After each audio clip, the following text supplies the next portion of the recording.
Good morning, good afternoon, good evening. Welcome back. Another episode, part of PU Podcast, which is part of the community Supermom's Magic Circle. And today we have Sharon Ann. She is amazing in everything she does. And today's topic, get ready. It's going to be all about real and raw stories.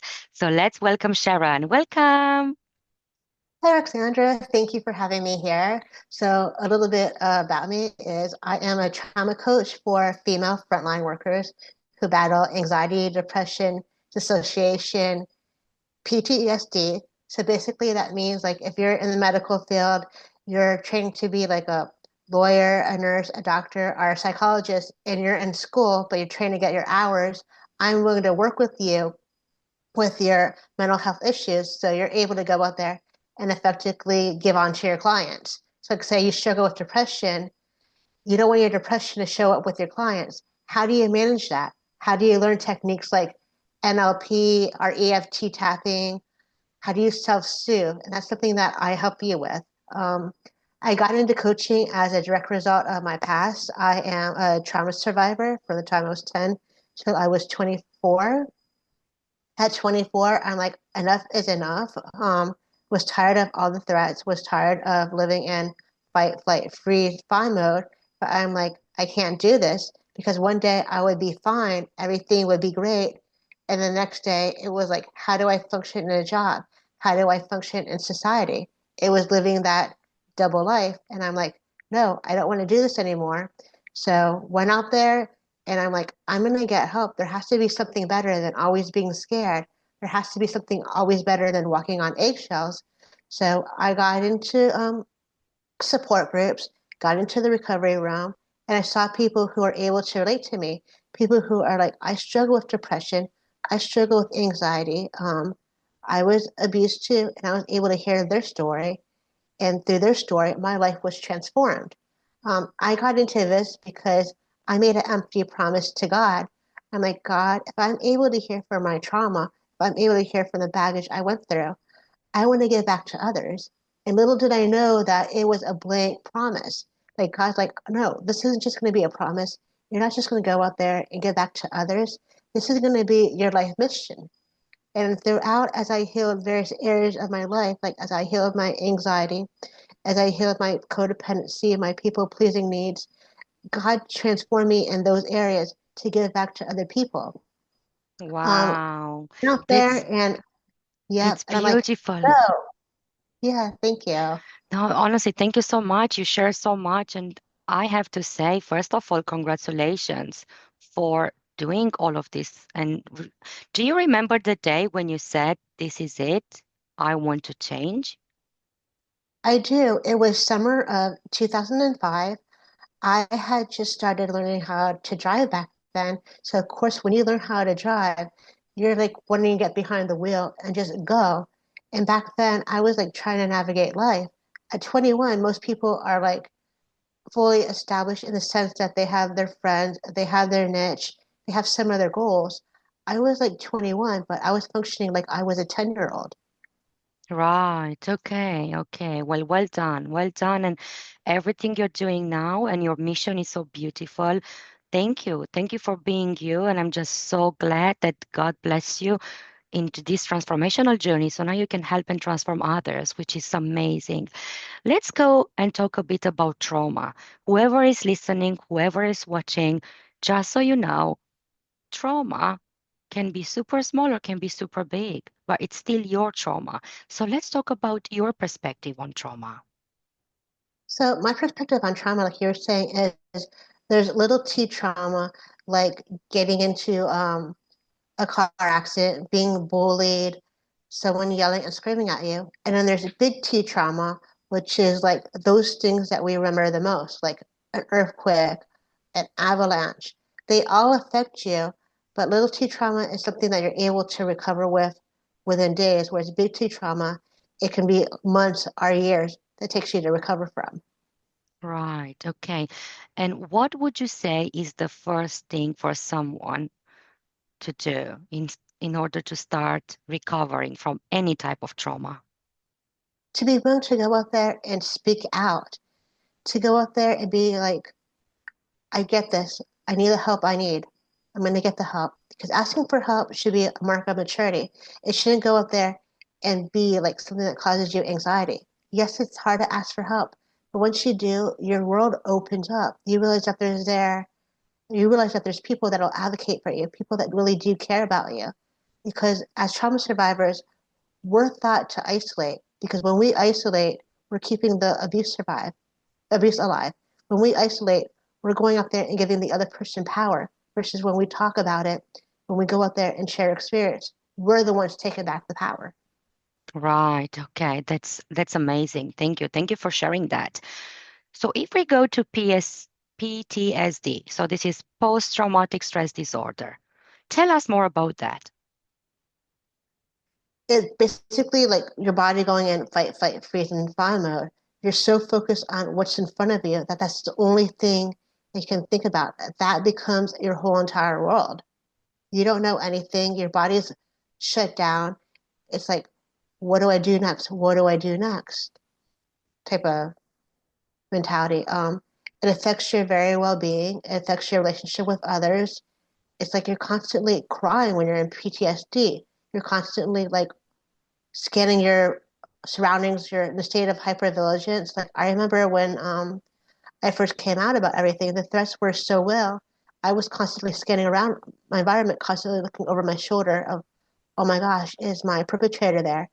Is his threats really alive, or are they just empty promises? And they were empty promises, but they train you to think of those empty promises as a real. Like words hurt. Right. Okay. And necessary needs to come from a traumatic event because when I hear PTSD, usually I'm thinking about abuse or rape or something, really, really difficult. Or can someone facing that without necessarily something so traumatic, but still dealing with PTSD? I think that people can face PTSD without it being like so traumatic that there's various levels, but we tend to focus on like the big things. We tend to focus on things that are like right in front of us. When we have PTSD, that becomes like our identity, the very thing that we focus on. We don't know anything else. Like the brain's wired to naturally think of things that are bad versus things that are good. Because things that are bad are like right in front of us. They're there. And we have to dig deeper into the amygdala, into file cabinets of our brain to recall the good things. Because like I'll speak for me, like am able to like record and remember more of the bad than the good. Right. So how that links with depression and anxiety? With depression, you're in a state of I can't do anything right. I'm stupid. I'm incompetent. I'm brainless. It's like PTSD keeps you in that cycle of I can't, I won't, I haven't. Versus like if you have like no PTSD, you're able to go out there and be more happy, more lively. Of course, happiness depends on the own person because we all have our own view of happiness. Of course, of course. So what would you say in order to start recovering? Obviously, you mentioned first step is to go and ask for help, accept you're dealing with that, and be courage enough to go and ask for help because this is when more doors will open for you. What would be maybe two or three secrets or steps that someone can take, like exercises or something practical they can actually do in order to transform right now if they want to start some practices? What would you say are the most easiest ones that they can start doing to see a change? Is to work on your mindset. Affirmations, it's not going to happen overnight. And I preach about affirmations a lot, but once you do affirmations, because it takes 21 days to make a habit. So affirmation, the first time you say one like I am smart, you're just saying it to say it. But as time goes on, it becomes a habit. Um, Getting outdoors if you can is a good exercise because that helps with depression, it helps with anxiety, it helps with PTSD. I'm not saying it's going to work for everybody, but it's like we're a completely different person when we change our environment. Environmental stimuli affects us so much. Environmental stimuli affects how we respond. Absolutely. Thank you so much. Thank you. Tell me about a story. Tell me, I'm sure you have so many. You had so many clients so far. You had so many ladies. Is there a story you want to share with us? A positive one, maybe? I do. I can think of one off the top of my head. So, of course, I work with a lot of graduate students, and of course, we're in spring, and end of the school year is coming up. We have a lot of people that are transitioning, going off to high school, going off to college, starting their own degree. I've been doing coaching now for 4 years, almost five. I remember the first year I started, I didn't know what I was doing. I had a client that approached me with like anxiety and depression. But of course, their anxiety and depression came from the fact that they were, quote unquote, a human trafficking survivor. So, trigger warning too. And they were still living with their abuser. They're like, I feel this way during the day. During the day, I'm able to go out there and function to be productive in society. But in the evening, that's when all the yuckiness happens. And she's like, how do I escape this? How do I get through this? How do I run and flee? Because she was in a place where she tried so many times and she went back to the person because she was so dependent upon the person. And it said that even though we're trauma survivors, we return back to the abuse a minimum of 7 times before we're ready to leave. So one day she was at work and she's like, I just can't do this anymore. And I remember her calling me. She's like, I need help. And she's like, this is it. I'm getting out. I don't know what my next move is. So I was able to help her get the resources she needs. And she went into a group home. And within 6 months, her life was completely changed. She left her abuser, started over, ended up getting her degree, and now she's a social worker. Wow, that's incredible. Well done for your work and well done for her as well. Congratulations. I love to hear those stories because they are so empowering. And I know that if you live with an abuser, your brain is so used with pain. And it's just so hard for the brain to look for pleasure or happiness because I don't understand exactly why, but this is how neuroscience works apparently. We are just so used in struggling and we kind of feed our brain with that pain in general and suffering. And we allow ourselves to stay in the suffer. Why? Why is that? Why are we still staying in that particular situation when we know it's dangerous? And let's talk about abuse in general as well, because I know a different type of abuse. But for everyone who's listening, maybe it's a click for someone and they never thought they are in an abusive relationship. Sometimes we don't know when we're in an abusive relationship because we're very one-sided in our thinking. Our abuser trains us to think that their way is the only way. They go out there and they wear us down mentally by playing with our mind, by thinking that the world revolves around them, that there's nothing else but them that exists. There's nothing else but us that exists. They win our approval by going out there and using words, by going out there and buying us gifts, by giving us the things that we want. And when we get it, we're like so happy, like a little kid on Christmas Day. And then we're like, okay, they wore me down by hurting me, by taking advantage of my love, taking advantage of my trust. But they give me this gift, and then we internalize things. We're like, maybe it's me, maybe it's not them. Maybe this is their way of showing love. Maybe they do love me. But in the back of our mind, we're like, no, if they love me, this wouldn't have happened. Because Right. speaking for me, I'll go ahead and use me as an example. There was the yuckiness, there was the trauma, there was, if you do this, I'm going to go ahead and tell A, B, and C. And in the back of my mind, I'm like, oh my gosh, this hurts. What if they do this? And the next day, it would be like a lavish gift to say Disney World, and that would make up for things for like 24 hours. And then the cycle would repeat. It would repeat. It would repeat. Because I was so ingrained into that that became my identity. That's all I really knew. Right. Okay, that makes sense. Thank you. Thank you for sharing that. Let's talk about fear. How can we overcome fear? I say it a lot that with fear, you have to move through it. You can't move around it. You have to go through the bad, the hard, in order to experience the good. Um, Fear is just like a natural part of life. Everybody goes out there and they deal with fear in their own way, but it's like training your brain to think differently. Like we're the boss of our brain. We control our thoughts. We control what we believe in. We control what we say. Wow. Okay. So that's the first thing. I think it's a case of how do you respond to fear as well? Because absolutely, yeah, we all go through it. But like you mentioned, your thoughts, what you believe in, your actions, all those are important because you are in control of them. Let's talk more about control. Control is hard because as women, we feel the need to control everything around us. We feel the need to control everything around us for a sense of safety. And if we're not in control, that's where we feel like we lose our sense of trust, our sense of well-being. For me, it's like I always have to know what comes next. I always have to have things scheduled and planned just to feel a sense of safety. And if things are not like a certain way, it goes up there, it creates a fear factor, it creates a level of trust. And as women, when we don't have control, we also internalize things. We think that we're the problem, but we're really not the problem. Mm-hmm. Okay. Okay.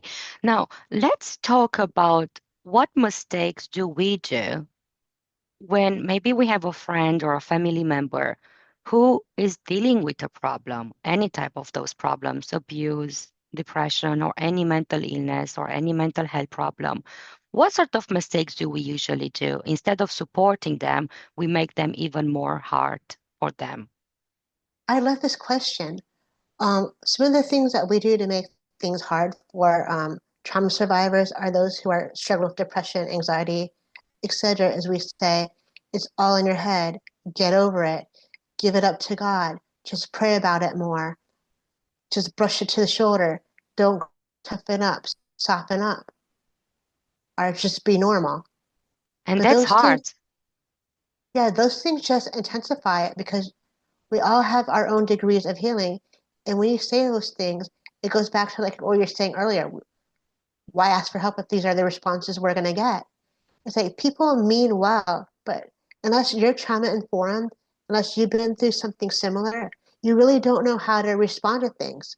So a classic example is that some trauma survivors, when they hear those phrases, it's like, why even reach?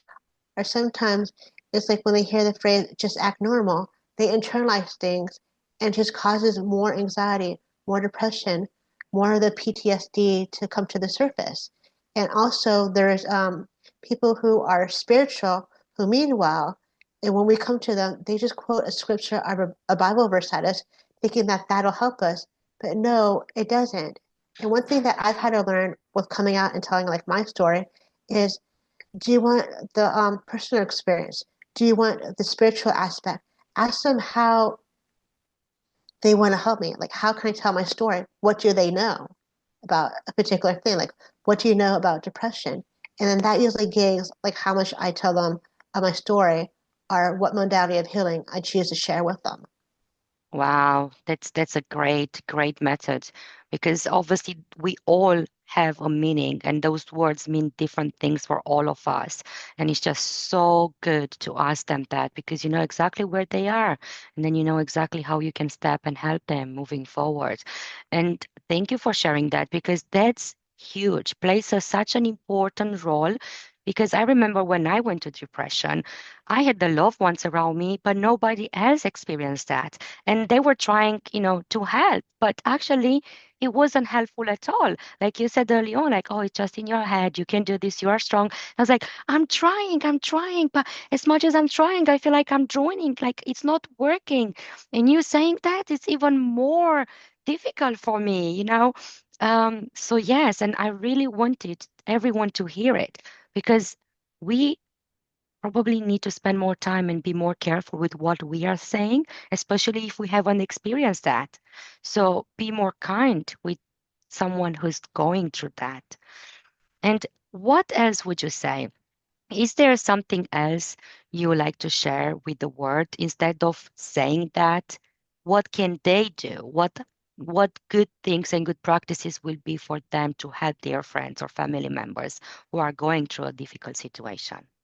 So yeah, sure. So absolutely. When you have a friend that's going through trauma and you want to support them, the best thing to do is, how can I help you in this moment? What are you needing the most? And if you don't know what to ask them, just simply listen. Sometimes we just need someone to listen to. We just need someone to be there to validate our feelings. Um, Sometimes we just need someone to say, I got you, I hear you, I understand you. Without necessarily being the expert, because we all like that. People are coming to you with a problem and then you jump in with the solutions. Do this, do that. Well, hold on. How about if you ask that person, what do you think is the best thing to do? Because they might have an answer, only if you just stay and listen.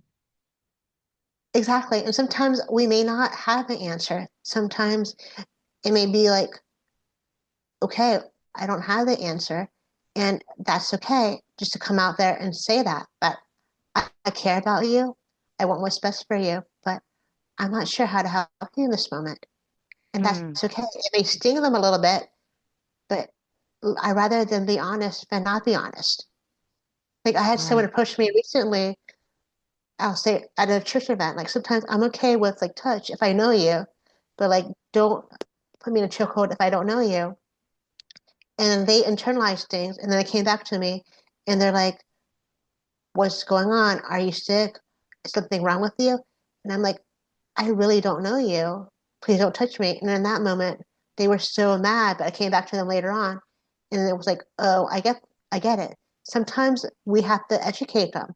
We have to say like, hey, I'm struggling with anxiety right now. I don't want to be fixed. I need you to tell me that it's okay, that you don't get it. Sometimes we have to supply the words to them. Mm-hmm. Wow, that's so important. And obviously, you need your space even more than ever if you've been through something like that. So physical touch, yes, be very careful with that. I'm that person who loves to hug everyone. And I learned that actually I need to ask for permission before I do and jump on someone and hugging, because I do have some people who they don't like all my kisses and all my hugs. And that's okay, that's fine. That's Right. good. Or Let's like, go. can I say something? Or like yesterday, like I have a new job as a counselor in a school system. I had a client come to me with like a drug and alcohol problem. I know a little bit about like drugs and alcohol, but not necessarily what she came to me with. And I'm like, I know enough about this particular issue, but not that. What do you need to hear from me? And she was able to educate me on something that I knew very microscopic about. So it was a win for us both. Like I was learning from her, she was learning from me. Beautiful, beautiful. Let's go back in something you said early on, and we talked about victimizing in a way. Tell us more about that, because most of the time, whoever is the victim, they don't realize they are a victim, or the other way around. Some people, they victimize themselves without being necessary to be the victim in a situation, if you know what I mean. What's your perspective on this? Oh, this is a hard one. So I'll take the easy route. Sometimes we're the ones that we're the victim and we know we're the victim. I think it has to do with the fact that we're just like so used to that. Like I was saying earlier on, we had the ability to play the mind games. We had the ability to go out there and say something because even though it hurts us, it's comfortable. Some people stay in the victim mode just because it's uncomfortable. They want to stay there. They want the attention. They want the love. They feel like, hey, if I'm the victim, I'll get the love and the attention I deserve. If I'm not the victim, if I don't play the devil's advocate, then no one's going to care about me. And then the other of we don't know, I think it just has to do with our environment, the way that we grew up sometimes, the way that we were trained to think. Because in life, our parents, our caregivers, are the first person that we associate with. How they see life largely determines how we view life. If they view life as something that's good, awesome, wonderful, and they have strong moral ethics and values, we go up there and we transfer that to other areas of our lives. Right. Thank you. Thank you for that. And just a little bit, let's touch on something super sensitive. So, whoever is listening, if this is too much for you, please, it's okay. It's okay. Just so you know, just a little warning. Tell me if you ever had to support someone going through the suicide path. I have. It's hard and it's difficult. I do work with a lot of people that do have suicide, but from my experience, it's those that have like dissociation. So those who have like borderline personality disorder are those who are like the old term used to be multiple personalities, but now it's dissociative identities. A lot of those individuals have a need for suicide. There's various degrees. I never had somebody that actually go through it. I just had people that like thought about it. They just need someone to think. They just need someone to be there to help them think, to help them validate things. I figured, not I figured, I learned that a lot of times it's because they feel like they have nobody there for them, that nobody cares about them. For them to actually go through it is a different story. Usually I'm able to go up there and talk them down for it. So those who have someone that actually experienced it, I have no idea what that's really like. Like mine is like just stage one. That's like stage three. And I never got past a stage one suicide attempt person. No, I don't know how to answer.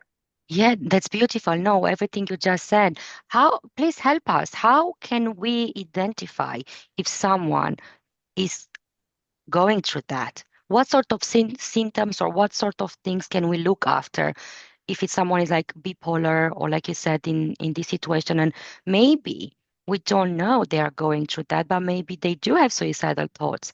How can we be there for them? So one of the things that I've learned to pick up on is when someone has like suicidal thoughts is their body language and their demeanor, the words that they use around me. Are they one that's very engaging and willing to talk? When I see them in social situations, are they one that's like isolated in the corner, keeping to themselves? Because if they keep to themselves, automatically that's a red flag to me that there's some sort of trauma, some sort of danger that they have yet to work through. So like I'll go up there and I'll be the one to introduce myself. Like I'm naturally shy, but I'm able to pick up on the body language to know that something's up. Well, Um, what was the good. next part you asked? No, I was just thinking how can we help someone if obviously what sort of symptoms, but you just said obviously we identified a few, which is great. So is it good for us to approach someone if we feel like that's the case, or is it better to kind of leave it for a specialist to deal with it? Because we don't want to do more harm, but in the same time, we do want to support, if you know what I'm saying. I do know what you're saying. It's to proceed on the side of caution, to trust your own gut and your own intuition. An example of that is I had a friend I known for years. She's very quiet, very sullen. When I met her, she was involved in a car accident and affected her cognitive ability, but had no degree to what level of a cognition she had left. So I was able to approach her, be able to go out there for a few months, just keep things surface oriented, like, hey, I'm Sharon. We both have these interests in common, and build a relationship with her before I was able to go out there and get to her story. And once I got to her story, that's when things emerge. Sometimes it's just as simple as taking the time, a few months, to be their friend, to be by their side. Wow, wow. Okay. That's so nice. Thank you so much, Sharon. Thank you so much. Now, please tell us more about your business and if someone wants to start working with you, where they can find you and what sort of, yeah, talk about your business, the coaching business. So yes, so last year, after 5 years in business, because it's four now, 5 years, I was just going up there on Facebook, on Instagram, just going out there and networking and talking to other people. And as of last year, I'm like, hey, I'm gonna go out there and form my own LLC. So I have a new business. It's Metamorphosis Counseling and Wellness Center. I am completely virtual. Most of my clients are in UK, Australia. So I usually work with that time zone. You can like in Instagram, Facebook is under Sharon Ann, our Metamorphosis Counseling and Wellness Center, LLC. Just type it in there. I'm available on the weekends and in the evenings, and just feel free to book an appointment with me. Um, I'm willing to work with you on anxiety, depression, PTSD. That's amazing. Thank you. And I will definitely put all your details and all your social medias and everything in the description and everywhere so people can just a click away can find you.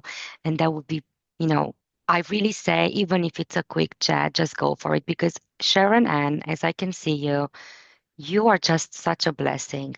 And I know you've been through so much, and that's the reason why I gave you this gift now.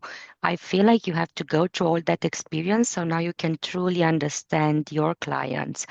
So I know you are into the spirituality as well. So let's just end a little bit about God. What would you like to say about God? That he is here. I do approach things from a spiritual perspective. I leave it up to the client. I don't force it because some people are okay with it. Something people are not. Let God be your lifeline. Let God be your first counselor if you're on a spiritual basis. Because there's nothing that God hasn't been through. There's nothing in the Bible that man hasn't experienced. Man's experienced depression in the Bible. They may not call it that, but it's in there if you look hard enough. Oh, tell me more about that. So, like the person on the woman in the well, she experienced depression and anxiety, but it doesn't say that she experienced depression and anxiety. Um, the person that was I'm trying to think.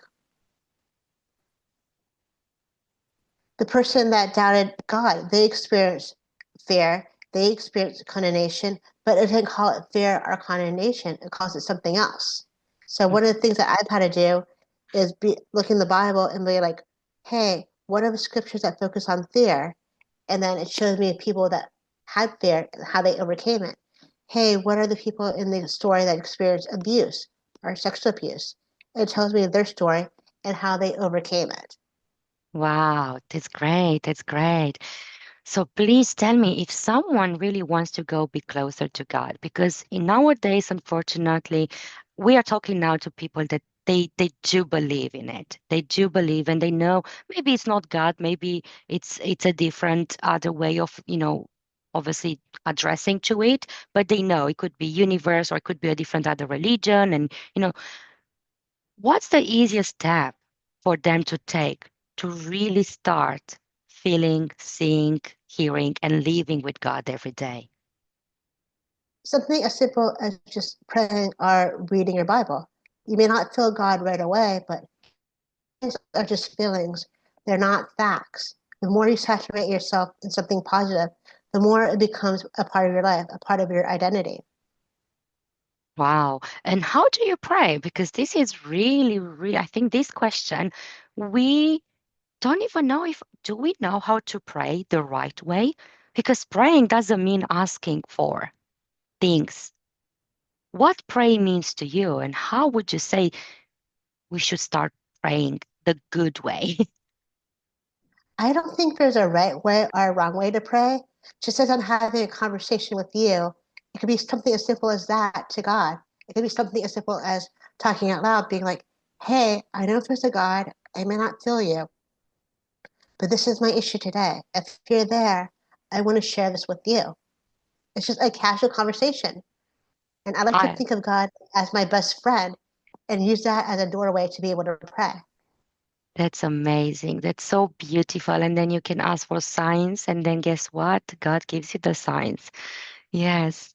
Thank you so much, Sharon, and thank you. And I'm so glad we approached this part as well because it's so important for me because we work with our souls and we dedicate, and your mission is so beautiful. And if it wasn't for God, I'm pretty sure you wouldn't see your purpose and your mission so beautifully. So thank you for everything you do. And thank you for being so dedicated and so passionate and truly change people's lives, especially the ones that been through suffering. Thank you for that. Thank you so much. Just really glad to hear that. Thank you. Thank you, Sharon. And is there a final message you want to leave the audience with before I let you go? There is never be afraid to be you, to be seen, to be heard. People do get it. Just be willing to take the first step and say, hey, I need help. Wow, that's amazing. And we're going back to the name of the podcast, which is Be You. What a beautiful to end this episode. Thank you, everyone who listened to us. Sharon Ann, she's incredible. Just go and have a chat with her. She'll be there for you to support you all the way. And whoever is there, just so you know, it's tough now, but it's temporary. It's not going to be like this forever. It's just a moment that's going to pass. But it is your responsibility to react to it in a really good, positive way, especially if you feel like it's enough. When you feel it's enough, this is the time when you're going to be ready to step out of your comfort zone, really go and change your life because you can do that. You have that power inside of you.